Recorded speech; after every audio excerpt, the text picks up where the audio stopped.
Praise God! Hallelujah! Welcome to our Easter Sunday. Ano po, tulad ng aking nasabi kanina, kung pinagdiriwang ang Kapaskuhan, mas lalo natin dapat pagdiwang ang ating Pasko ng pagkabuhay. Tayo nagpapasalamat sa Panginoon sa pagkabasa ng Kanyang mga salita.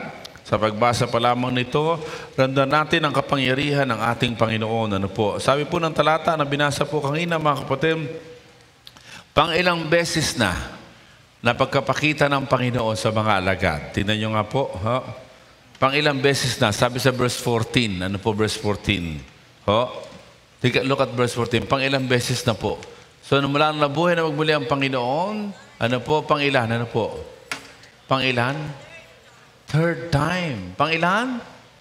So, this was the third time Jesus appeared to His disciples after He was raised from the dead. Meaning, itong mga alagad, mga kapatid, ay pinangako ng Panginoon na bagaman siya mamamatay, siya muling bubuhay. They did not wait with anticipation. In fact, sila nagtakbuhan at nahinto na ang buhay nila. Ano po? Sapagkat namatay ang Panginoon. Yun na lamang ang nakita nila. Nalimutan nila. Hindi nila pinanghawakan. Hindi nila pinanaligan na ang Panginoong Jesus, bagaman mamamatay, ay muling mabubuhay. Kaya po, sila po ay na-in-despair, sila po ay unsyame, sila po ay nawala ng sigla, sila po ay natakot, sila po ay nawala ng pag-asa. Kaya ganyan po nangyayari. At ang masakit po ito po, nagpakita na ang Panginoon ng minsan, ng pangalawa, at kailangan pa ang pangatlo. At itong pangatlong pagkapakita ng Panginoon mula sa ating binasa, hindi pa rin nila na-recognize ang Panginoon. Mga kapatid, mga minamahal, could it be true to all of us na ang Panginoon ay kumikilos sa ating sitwasyon sapagkat siya nga'y buhay, pero hindi natin pinapansin, hindi natin binabaliwala, hindi natin binibigyan ng atensyon. Mga kapatid, mga minamahal, ang ating Panginoon na sinasamba ay buhay. Let us not ignore Him. Let us not set Him aside. Let us not make the same mistake the apostles and the disciples committed. Mga kapatid, mga minamahal, third time, inisa-isa nga yung pangalan ng mga sikat na mga alagad niya. Sa verse 2, si Simon Peter, si Thomas, si Nathaniel, at ganoon din ang the sons of Zebedee, the two other disciples, were together. Inisa-isa yung mga sikat na mga alagad. Even them, even these people who are supposed to be the pillars of the Christianity, made the same mistake. Sabi mo sa tabi mo, wag mo silang gayahin, wag mo silang gayahin.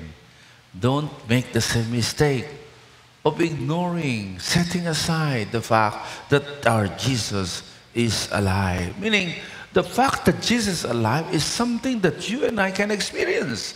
The fact that Jesus is alive is something that you and I must rejoice. And the fact that Jesus is alive is something that should make you and me excited because of the miracle and the power of the resurrection na naranasan ng Panginoon is available to all of us and to our situation. Pumalakpak nga ang lahat na naniniwala dyan. Mas malakas na palakpak may kasamang hallelujah! Praise God. Kapatid, kaibigan, napakahalaga maunawaan po natin. Sa mga talata ating binasa, mga kapatid, at least meron tatlong bagay. Can appropriate. Anong sabihin ng appropriate? Yung magkakaroon ng silbi. Yung katotohanan na yan, magiging totoo sa'yo. Yung katotohanan na yan, mararanasan mo. Yung po yung appropriate. Ano po? Parang gamot. Yung gamot ay makagagaling sa'yo. Mawawala ang sakit ng ulo mo. Pero hindi mo naman iniinom. Kaya masakit pa rin ang ulo mo. Kaya kailangan inumin mo, i-appropriate mo, ilapat mo sa buhay mo, sa ating mga problema, sa ating mga hamon, sa ating mga sitwasyon. We must appropriate the power of the resurrection of the Lord Jesus Christ. At sa mga talatang ito, mga kapatid, the apostles and the disciples failed to appropriate the fact that Jesus is alive, that Jesus is risen from the dead. At ano po yun, mga kapatid? Well, there are three areas na kailangan nating maunawaan that you and I can appropriate the resurrection of our Lord Jesus Christ. Una po, verse 3, 4, 5, 6, 7, and 8. Ano po sabi po dyan? Verse 3, sabi ni Simon Peter, mamingisda uli ako. I'm going out to fish, Simon Peter told them. And they said, we will go with you. So they went out and got in the boat, but that night they caught nothing. What exactly was the Apostle Peter and the rest of the disciples were doing? It's about their economic life. Kabuhayan. Sigaw nyo ang kabuhayan. Lakasan nyo kabuhayan. Kabuhayan ang pinag-uusapan dito. Ang Panginoong Jesus, sa kanyang muling pagkabuhay na magmuli, ay pinauunawa niya sa mga talatang ito na ang kanyang pagiging buhay ay mararanasan natin sa ating kabuhayan. Hallelujah! Hindi lamang sa ating kaluluwa na tayo liligtas sa impyerno, kundi maging sa kabuhayan. Si Simon Peter, sila'y bumalik sa pangingisda, ngunit kahit sila eksperto, wala silang nahuli. In verse 4, look at verse 4. Ano po? Sabi ng verse 4, tingnan niyo po. Early in the morning, Jesus stood on the shore, but the disciples did not recognize that it was Jesus. Ganun nangyayari sa atin, ano po? Parang pagdating sa financial natin, hindi natin ina-acknowledge si Lord, ano po? Pero dito sabi, naroon ang Panginoon. At anong sabi ng Panginoon sa verse 5? Look at verse 5. Ano po? Look at verse 5. He called out to them, "Friends, haven't you any fish?" "No," they answered. At pagkaraan, ang sabi po ng Panginoon sa verse 6, ano? Ang sabi ng Panginoon sa verse 6, He said, "Throw your net on the right side of the boat, and you will find some." When they did, they were unable to haul the net in because of the large number of fish. Mga kapatid, mga minamahal, sa mga talatang ito, makikita po natin, third time nang nagpakita ang Panginoon, hindi na naman nila na-recognize. Ano po? At sa pagkakataong ito, gusto ng Panginoon maunawaan nila na si Lord ay concerned sa kanilang kabuhayan. Kung sila ay concerned sa kanilang kabuhayan, ano pa sabi ni Peter, balik na ako sa hanap buhay, mas concerned ng Panginoon sa kanilang kabuhayan. Do you believe that? Can I hear louder amen?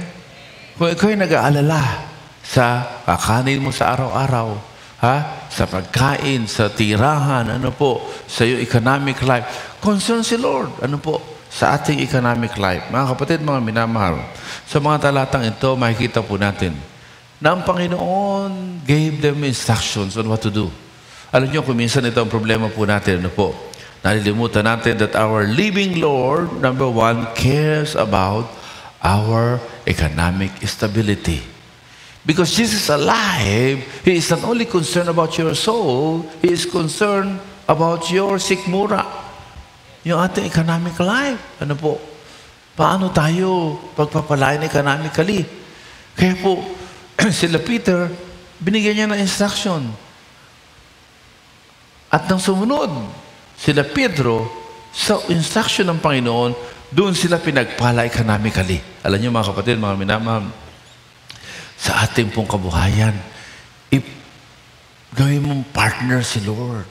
Tanungin mo siya, ano po gagawin ko? Ano po next step ko? Pag may sinara siyang pintuan, may bubuk, mga minamahal.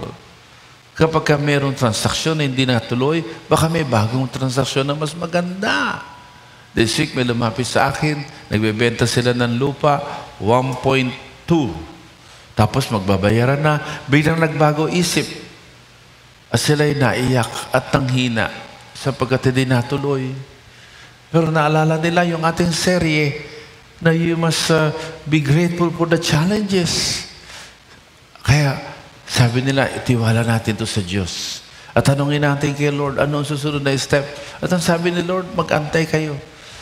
At totoo nga po, after 2 days, nakatanggap sila ng tawag na may mas interesado. At agad-agad ay nagbigay agad ng down payment. At ang halaga ay hindi 1.2, nabili ng 1.5 million peso. Ganon ang Panginoon, hallelujah. Yung unang pumalakpak na malakas, mas marami ang kanyang maranasan. Mga kapatid, minsan tayo nag-uumiyak sa hindi natuloy na sweldo, hindi natuloy na aumento, hindi natuloy na negosyo, na walang trabaho. Pero mga kapatid, if you make the living Lord partner in your economic life, He will guide you through. Hallelujah. He will guide you through. Sila Pedro, kung sila po ay nagpilit na hindi nila sinunod ang Panginoon, Di wala silang nahuli. Tandaan ninyo, magdamag silang ng huli at sila ay eksperto. Sino ba itong mamang ito? Hindi nga nila na-recognize na si Lord yun eh. Nandyan ho ba kayo? Nung kami nasa Zambales, maaga kaming gumising, madilim pa, doon sa shore. At may mga tao. At sabi namin, ano kayo mga tao ito? Tapos yung mga tao yun, may parating na mga mangingisda. At nagkukulong pong sinalubong yung mga bangka. At nung sinalubong, sama-sama silang nakitulak. Di nakitulak din kami. Bayanihan, nakitulak din kami. Pagkatulak, yung pala, yung lahat na nakikitulak, may mauuwing isda. May mauuwi. Yung mga maliliit, binibigay. Did you know that in the study of this passage, they thought that Jesus was among them? Yung mga maaga pa lang ay nakaabang na, hihingi ng balato. Hello? Kaya, meron ba kayong isda? Siguro ang sabi nila Pedro, kaya aga-agay, minalas na nga kami, nangihingi ka agad. Parang ganun, no? They did not recognize Jesus. Ano po? But because they were desperate, ano po? Kaya sabi na, wala. Pero sabi, ihulog nyo sa kabila. So, out of desperation, they followed the instruction. And lo and behold, nakita nila ang daming huli. Doon pa lang nila na-realize that that was not among the beggar or among those na humingi ng balato. That was the Lord. At ayon po sa talata, John, the apostles whom Jesus loved, according to John, He is the Lord. Kaya takbo na naman si Petero at pumunta sa Panginoon. Mga kapatid, mga minamahal, sa ating mga kinalalagyang sa buhay, we have to always remember that our Jesus is alive. Hallelujah. At hindi siya nangangailangan ng anuman sa iyo. Ikaw ang nangangailangan sa Kanya. Kaya lang kailangan sundin mo siya. Sabi mo sa tayo, huwag matigas ulo. Hingi ka lagi ng gabay dahil buhay ang Panginoon. At pagka kinabayan ka, sundin mo because the Lord who resurrected from the dead is concerned and He cares about our economic life. He cares about your future. He cares about your futures, the future of your children.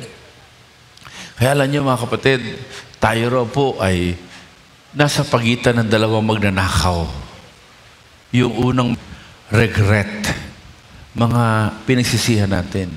Yung pangalawa naman, ano po, yung magnanakaw na kinabukasan, yung takot ano mangyayari bukas. Tuloy, hindi natin na-enjoy ang today. Kaya ang sabi po ng Matthew chapter 6, pasalamatan mo ang Diyos sa araw na ito. Hallelujah. Let tomorrow take care of itself. Because Jesus is alive, enjoy Him in your situation. Can I hear another amen? Can I hear much other amen? Mga kapatid, mga minamahal, yes. Whatever economic problems you have, you can bring up to the Lord. Sapagkat sabi ng Panginoon, cast all your cares upon Him, for He cares for you. Sino niniwala that the Lord who resurrected from the dead cares for all of us? Sumigay ng malakas na amen. Kaya don't worry about your tomorrow too much. And don't regret too much about the past. Enjoy the day. Because in today, the Lord is journeying with you. And He is alive. Don't make the same mistake the disciples made. Ano po? They did not recognize. Ano po? And they did not engage the Lord in their business. But the Lord insisted. And He was there on the shore, waiting for them. At nung sa'yo napagod na, ano po, that was the time when the Lord spoke to them and gave them instruction. Nung una nagsalita ang Panginoon, pinaghinalaan pa nila, hingi ka rin ng balato, aga-aga. Pero nang sabihin ng Panginoon anong gagawin, and when they followed, then they were awakened that their Jesus is indeed alive. Is your Jesus alive? Is your Jesus alive? Is your Jesus alive? E di palampakan natin siya ng malakas na palakpak. At sigaw tayo, He is alive! Pangalawa po mga kapatid, sa mga talata ito, makikita po natin na ang Panginoon po, mga kapatid, ay mararanasan natin ang katotohanan sa buhay, hindi lang sa ating economic life, kundi maging po sa katotohanan. Ano po, sa verse 12, 13, and 14, Jesus said to them, come and have breakfast. Ano po? Ito matindi. Pinaghinalaan nila ang Panginoon na may kailangan sa kanila. Ano po? Hingi na ng balato. Only to find out na nung sila ay magpunta na sa shore, nandun ang Panginoon. Ano po? Sabi niya, no? Come and have breakfast. Si Lord pa nga ang naghanda ng breakfast. Hindi kagaya namin noong kami nandoon sa Zambales, noong kami maghakutan na, aalis na kami, at nakita namin pinaparte-parte yung mga maliliit. Aba di nakiparte kami kasi nakitula kami. Aba nakakuha kami ng ilang piraso. Tontuwa kami. Ano po, kami nila Jonard yan eh. Ano po, at nung makakuha, natontuwa na kami. Pero ito, hindi. Inaya ni Lord yung mga mangingisda na kanyang alagad, halika, kumain tayo. And lo and behold, the Lord has already prepared breakfast. Nandiyan ba kayo? Nandiyan ho ba kayo? The Lord need nothing from us. We need something from Him. Hallelujah. And because He is alive, He cares about our well-being. Alam niya na ang kanyang mga alagad ay napagod. Hindi naman sabing, ba't kayo bumalik sa pangingisda? Di ba sabi ko sa inyo, sumunod kayo sa akin? Hindi. Sabi niya, pagod na pagod kayo. Come, let's have breakfast. At alam ninyo, sa ating buhay, sa ating pagkapagod, we just have to declare, I believe my Jesus is alive. And He is ready to meet me at my need. Mga kapatid, mga minamahal, may the Lord speak to our hearts. Sa mga talatang ito, sabi po dyan, none of them had the courage to ask who He was. They knew it was the Lord. Look at that. Verse 12, verse 12, sabi dyan, none of the disciples dared ask Him, who are you? Pero, ano sabi? Ano pakibasa? Alam na nila na si Lord to eh. Si Lord to. Di ba may mga ganun pagkakataon sa atin? Alam mo na si Lord yun ang ngungusap sa iyo, pero ayaw mo, Lord, ikaw po ba yan? Di ba? Nandiyan ho ba kayo? Is your Jesus alive? Kaya natin. Jesus came, took the bread and gave it to them, and did the same with the fish. Verse 14. This was now the third time. Yan, tangatlong pagkakataon na. Mga kapatid, mga minamahal, we can appropriate the fact that Jesus is alive, not only in our economic life, but even po, mga kapatid, sa atin pong katotohanan, na tayo po sa buhay ay nawawala ng loob, nawawala ng sigla. But we can appropriate the fact that Jesus is alive because He and we can appropriate that power that resurrected Jesus from the dead to restore not only our economic stability, but to restore our confidence. Hallelujah. Our confidence. Sa mga talang ito, mga kapatid, mga minamahal, ang mga disciple, ay nawala na ng kumpiyansa sa sarili. Kaya po, the living Lord, number 2, restores our confidence. Hallelujah. Hindi ba may mga pagkakataon, sunod-sunod yung kapalpakan mo, at nawawalan ka na ng loob. Di ba sunod-sunod yung kasalanan mo, nawawalan ka na ng loob ng Sino nakakaranas na gano'n? Nawawalan ka na ng loob. Sino dyan? Aba, yung iba ba walang loob? O ayaw, praise God. Mga kapatid, di ba? Kapag utos ka ng utos, di ka naman sinusunod. Nawawalan ka ng loob. Pag namang ikaw naman ay inuutusan lagi, nawawalan ka rin ng loob. So, di ba kapag ikaw ay napahiya, pag ikaw ay pinagtawanan, pag ikaw ay umasa, tapos nabigo ka, hindi naman nangyari inaasahan mo, nawawalan ang daming mga pagkakataon na ang demonyo ay winawasak niya ang ating loob. At alam niyo po, the fact that Jesus is alive, He wants to restore your confidence. Hallelujah. Kaya po sa mga talatang ito, hindi naman sinabi ng Panginoon, ano. Kayo mangingisda, ako, karpintero, mas mahusay pa ako sa inyo. Hindi po sinabi ng Panginoon yun. Ano po? Hindi sinabi ng Panginoon, ano. Kala nyo ako mga ngailangan, hali kayo, ako bibigyan ko kayo pagkain. Hindi ho. Hindi pinamukha ng Panginoon yun. Kasi sabi, hali kayo, kumain tayo. At nakita nila may breakfast na. Ngayon yata may breakfast ano? Ha? Meron paglabas nyo dyan, may breakfast tayo dyan. Salo-salo tayo. Ha? Kung nakapagdala man kayo o hindi, makatikim man lang tayo. Kasi po, hanggang 10:30 tayo. Oh, baka sabi nyo, ay salamat, pagkaraan ng Easter nakakauwi na ako. Hindi isasara natin pinto. Walang exitan. May entrance, may papasok pang 9 o'clock. Iba yung regular worship natin where we will continue our series on facing challenges. Iba naman itong Easter sunrise. Ano po, mga kapatid, ang mga alagad po, when the Lord restored their confidence, the first thing they did was to really preach the Word of God upside down, was to worship and pray. Ano po? They in fact devoted, Acts chapter 2, verse 42. Ano po? Ang sabi po dyan, ano po? Acts 2:42, they devoted themselves to, ano po? The apostles' teaching, to fellowship. Ayan, kaya huwag kang aalis agad. Sabi sa tayo, huwag kang aalis. Fellowship pa tayo. Praise God, hallelujah. At ano sabi dyan? To the breaking of bread. Kaya kain-kain tayo together. Ano po? At to prayer. At pagdating mo sa 47, ano po sabi ng 47, verse 47, ano po? Ang sabi dyan sa 46 and 47, ano po?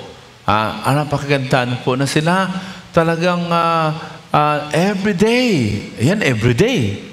Samantalang tayo, twice lang ngayon. Ano po? Pwede ba yun? Maka-worship na ngayon, maka-worship ang mamaya. Pwede ba yun? Diba? Parang ayaw, Pwede ba yun? Sama-sama tayo. Ano ba? Every day, they continue to meet together in the temple courts. They broke bread in their homes and they ate together with glad and sincere hearts. 47. What did they do, 47? Pakibasa. 1 to ready, read. And enjoying the favor of all the people. And the Lord added to their numbers daily those who were being saved. Let's praise together this morning. Ano po, hindi lamang ngayong Easter service, mamaya, 9 o'clock. Hallelujah. Mga kapatid, mga minamahal, the Lord would like to restore our confidence. Ano ang kinawawalan mo ng loob? Yung mga sunod-sunod na kabiguan? Yung mga takot sa buhay? What is robbing? Anong nagnanakaw ng lakas ng loob? Alam nyo, si Joshua, nung siya papalit na kay Moses, takot na takot siya. Kasi parang big shoes na pakahusay ni Moses Pero Joshua chapter, ano sabi ng Panginoon, ano po? Joshua chapter 1, ano po, verse 8. Ano hinihingi lang ng Panginoon kay Josue? Ano po? Diyan yung verse 8, ano po? Sabi diyan, you will become prosperous and successful. Bago po yan, verse 7. Verse 7, ano po sabi po ng verse 7? Let us look at that. What is the Lord requiring of Joshua? Be strong and yun lang po. Magpakatatag ka lang at magkaroon ng tapang. Siya na bahala. Ano po? Siya na bahala.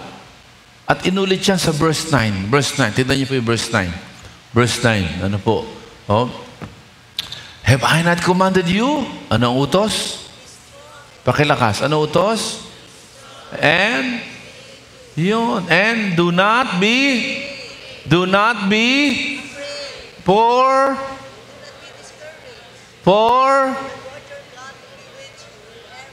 Yes. Noong panahon ni Josue, kasama nila ang Panginoon. Pero sa panahon natin, nasa atin ang buhay na Kristo. Kaya gusto ko ikanta Tanong mo'y, bakit ko alam? Sa puso ko'y buhay. Buhay ang Kristong aking pinaglilingkuran. Tauhan. Ayan, mga kapatid. Buhay ang Kristo. Buhay ba ang Kristo natin? At siya hindi lang kasama natin, kagaya ng Old Testament time. Siya'y nasa atin. Colossians 1:27, dakilang misteryo Ngunit ngayon pinapahayag, Colossus 1:27. Ano yung misteryo na yon? Na si Kristo ay nasa atin. To them, God has chosen to make known among the Gentiles the glorious riches of this mystery. And what is the mystery? Which is Christ in you, the hope of glory. Hallelujah. Hindi lang kasama. Nung Pasko, He was Emmanuel, God with us. Pero ngayon, God in us. Wala pang malakas na palakpak? Wala pang malakas na siguro na glory to God? Kaya sabi na Ephesians chapter 3 verse 20, He is able, 3:20 na Epeso, He is able to do exceedingly, immeasurably, more than all we ask, more than all we imagine, according to His power that is at work where? Where? Where? Within us. Mga kapatid, ano ang nagwawasak ng loob mo? The resurrected Christ would like to restore that. So the apostles, who are expert fishers, were discouraged because they thought Jesus was dead and remained dead. And they were frustrated even further because nasa na yung kanilang expertise sa pangingisda. At pagkaroon, all of a sudden, isang karpintero ang nagturo sa kanila ng mahusay na paraang pangingisda. And they cannot deny that the Lord gave them the right direction. At ang dami ng huli nila. And the Lord invited them to a sweet breakfast to continue, to encourage them, to remind them of the Lord's Supper. Just before Jesus offered His life on the cross, He called His disciples to a Lord's Supper. And in that Lord's Supper, the Lord clarified to them that He was giving His life to them. And the Lord reminded them of His covenantal relationship with the disciples, and that they should never allow anyone or anything to take away their courage. Hallelujah. Anumang pagsubok, anumang sakit karamdaman, anumang kabiguan, should never take away ang anumang courage, ang ating pong courage. Let us be courageous. Sabi diyan, let us not be discouraged. Hallelujah. Because Jesus is alive. Pumalakpak nga po ang lahat na naniniwala. Ay makikita po natin that you and I can appropriate the fact that Jesus is alive in our economic life.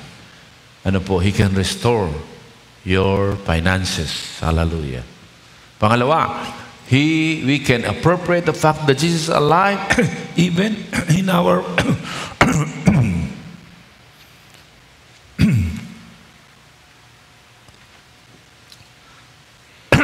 He can restore our confidence.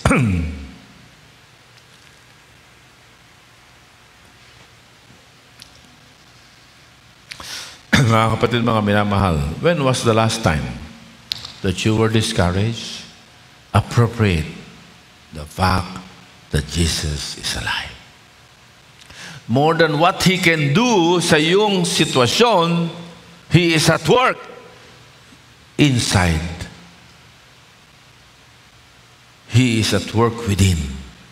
And when you allow Him to work within, He can work in your situation. Hallelujah. Praise God. Pangatlo at panguli, we can also appropriate the fact that Jesus is alive.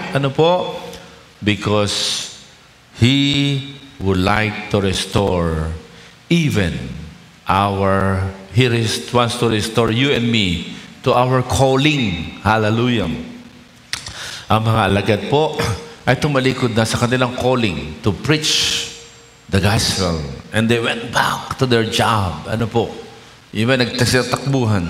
And at this point, the Lord called them back and reenacted the Lord's Supper to make them realize of their covenantal relationship. And that when they participated in the Lord's Supper, they declare that they are giving their lives one with another. And so at that moment, they realize that their lives are already committed to the Lord. And He called especially Peter. Verse 15, 16, and 17. At ito yung famous. Peter, do you love me? Sabi ni Peter, yes, Lord, I love you. At anong sabi ng Panginoon? Ano po? Feed my lambs. Pero the second time, the Lord asked, Peter, do you love me? Sabi ni Peter, opo, Lord, mahal kita. At ang sabi ng Panginoon, ano po? Again, ano po sabi?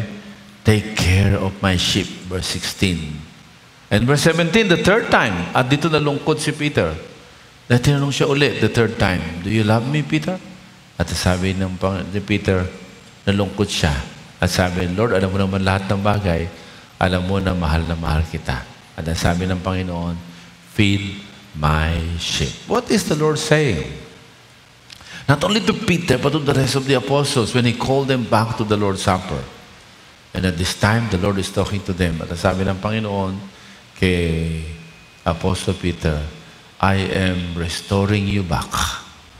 I am recalling you to your calling. Hallelujah. Mga kapatid, mga minamahal, may the Lord speak to our hearts. Sa maraming pagkakataon natin buhay, we are forgetting the reason why you and I were saved. You must remember that Jesus Himself came to seek and save the lost. At ikaw, sa iyong kinalalagyan, may mga taong wala pang pagkakilala sa Panginoon na kailangan maakay at kailangan ma-nurture at kailangan ma-disciple. Hallelujah. And we are forgetting about that calling. Hallelujah. The apostles, after this encounter, realized that their calling is to make disciples. Matthew 28, 19-20. Anong sabi ng Panginoon? All authority on earth has been given unto me. Go and make disciples of all nations. Hallelujah. Go and make disciples of all nations. Imagine, the Lord has been failed. Binigo na ng mga apostoles na ito ang Panginoon. Pero binibigyan sila ng tsansa. Binibigyan ng chance. Ikaw, sabi mo sa tabi mo, hoy, may binibigyan ka ng chance. May pagkakataon ka pa. Ha? Go back to your calling. Don't just enjoy na may natututunan ka. Nais ng Lord na ikaw naman na magtuturo sa iba. Nais ng Lord na ikaw naman magbahagi sa iba.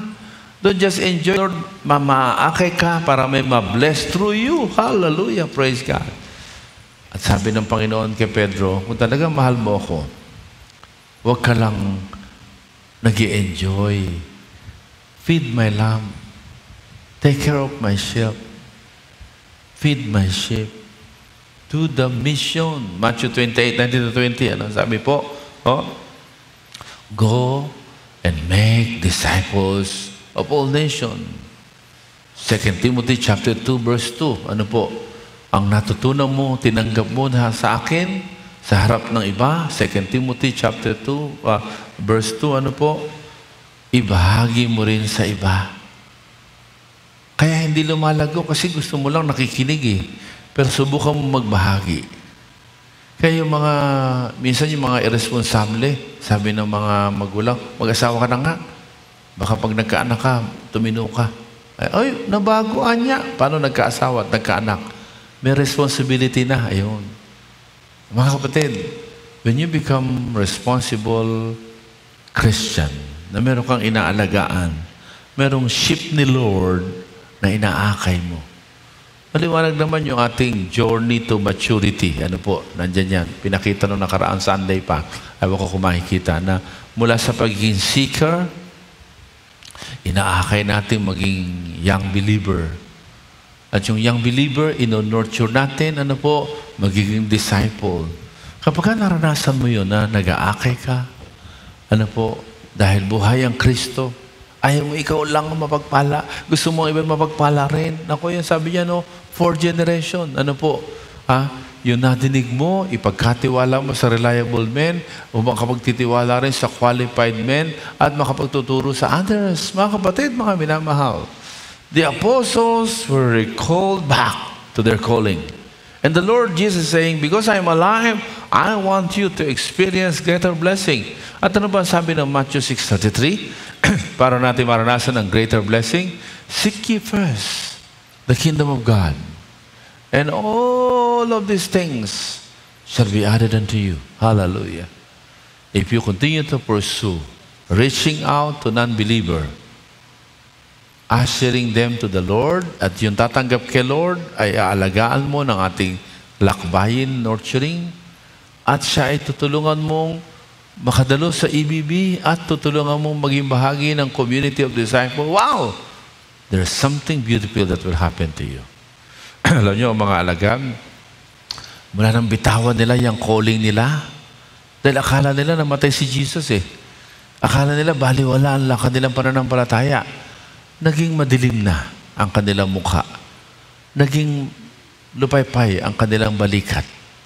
At sila'y nawala ng loob. Pero mga kapatid, ngayong araw na ito, sa ating pagdiriwang ng Pasko ng Pagkabuhay, may the Lord continue to work in you so that you can be awakened to the fact na dahil siya nabuhay na magbuli. Ano ang sabi ni Apostle Paul sa 1 Corinthians chapter 15, yung binasa kanina ni Pastor TJ, na dahil nabuhay na magmuli si Jesus, tayong pinakamapalad. Dahil nabuhay na magmuli si Jesus, totoo ang kanyang mga pangako. At pag tinig mo sa huling talata, in conclusion, 1 Corinthians 15:58, tignan po natin ano po, and this is where I would like to end. Ano po? Therefore, my dear brothers and sisters, stand firm. Let nothing move you. Always give yourself, ano po sabi? Fully to the work of the Lord. Ipaglingkod mo yung buhay na yan. Buhay ba ang Kristo mo? Buhay ba ang Jesus mo? Ipaglingkod mo fully ang buhay na yan. Kaya huwag kang uuwi. May worship pa tayo mamaya pagkaraan ng breakfast. Amen? Ba, tatlo lang yata hindi uuwi isarado na ang pintuan, mga kapatid. Let's pray. Panginoon, maraming salamat po sa pagkatotoong kayo'y buhay. At hindi lamang ito isang katuruan, kundi ito isang karanasan na maaari namin salamat, Panginoon, sapagkat ito hindi lamang isang katotohanan na aming tinatanggap, kundi ito isang karanasan. Kaya ang mga pagkakataon nawawalan kami ng loob sa aming mga pinagdadaanan, sa aming mga sitwasyon, salamat. Before you can work completely sa aming problema, you are at work pala sa aming puso to restore our courage. Nire-restore mo ang tapang namin, nire-restore mo ang lakas ng loob namin. But we are so focused on the solution and we neglect that you are doing something inside us.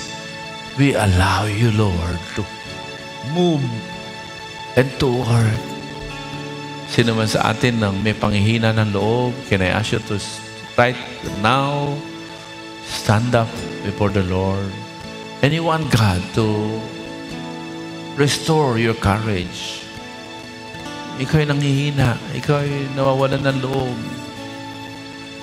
Yes, Lord Jesus, you have risen from the dead to restore our courage.